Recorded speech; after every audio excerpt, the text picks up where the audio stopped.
Hello everyone, welcome to the Pisces Guide to Pop Culture. I'm of course your host TJ, coming to you with a, I guess we could call it a swoony Sunday. It's what I call it over at my newsletter. Review, because I have been reviewing and reading, and I'm getting ready to talk about T.J. Alexander's Gentleman's Gentleman, which is a fabulous trans romance set in Regency England. I love a Regency romance, and I love a queer Regency romance in particular. Now, the centerpiece of this novel is Lord Christopher Eden, and he is obviously a trans man who is, living as a man, and is a man, obviously, but is, his life is made more complicated by the fact that he has to get married to a woman, theoretically, and in order to save his inheritance, essentially.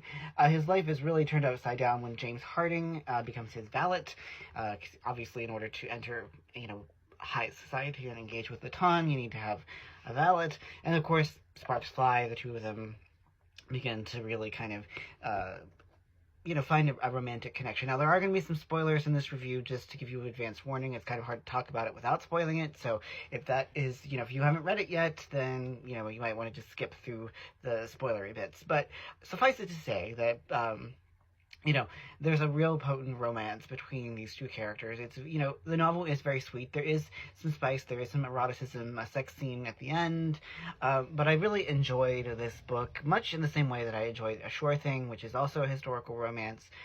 And I really put a lot of value in these narratives that are being written by people like T.J. Alexander, who are showing us that queer and trans people have existed throughout history. They've existed in remarkably repressive regimes. Like, I don't think that anyone would say that, 19th century England, whether Regency or Victorian, was particularly, accepting of the non-normative regard of gender or sexuality or anything.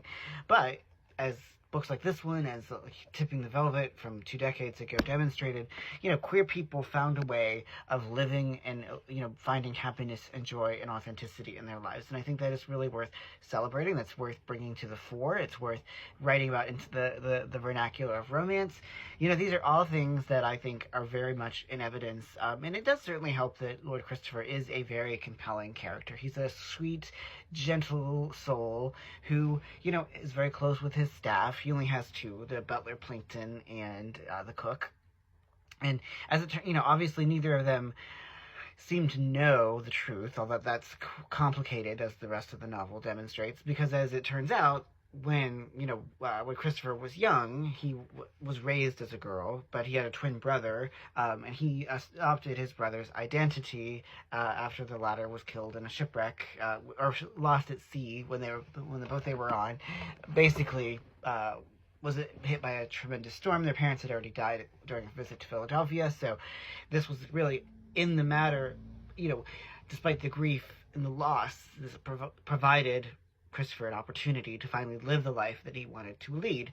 And while it is rather jarring when we learn just how he came to adopt his brother's identity, I think that shows the extent to which, it is, when you live in a world and in a society that denies your very humanity, that doesn't give you an avenue or an outlet to really live your authentic self, if an opportunity presents itself to correct that, you're going to take it, even if it doesn't necessarily seem the most ethical thing to do. And, I think that Alexander handles that with grace. I think that there's a lot of gentleness there, and we are led to sort of understand and sympathize with the plight that Christopher is facing and faced at the time.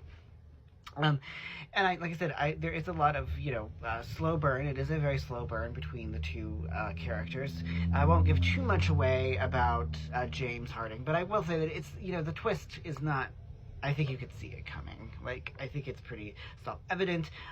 Spoiler alert, he is also trans. But I mention that because I think it's important that we have these narratives of 2 trans men finding happiness, finding sexual fulfillment with one another, forging their own life, their own future in, again, a milieu that is not particularly known for its acceptance of queer people.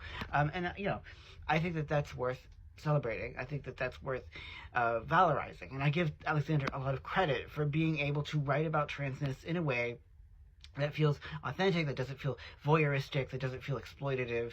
And I really celebrate those kinds of voices. And I think that, we need more historical queer romances that don't end in tragedy, that don't mire us in the old tired tropes.